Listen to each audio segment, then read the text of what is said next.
Дал ушинтип жаратылыш койнунда эс алуу бул абалдан чыгууга жардам берет.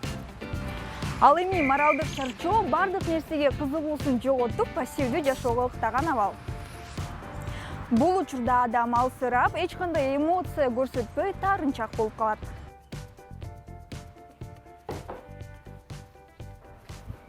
Адам социалдык теңсиздиктен, басмырлоого кабылганда, тынымсыз жумуш иштөөдөн, өзүнө болгон сүйүүнү жана ишенимди жоготкондо моралдык чарчоого кабылат.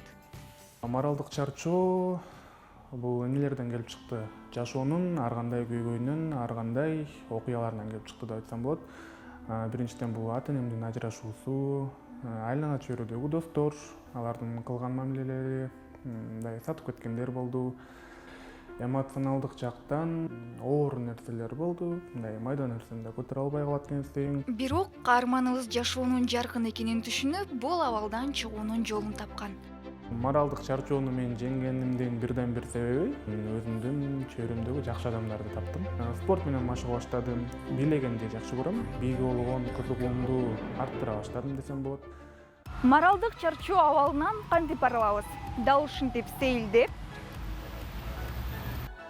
спорт менен машыгып, жагымдуу музыка угуп, китеп окуп, үй жыйнап, башкача айтканда физикалык кыймылдарды көп кылышыбыз керек. А сиз билесизби, физикалык чарчоо моралдык чарчоодон алда канча пайдалуу.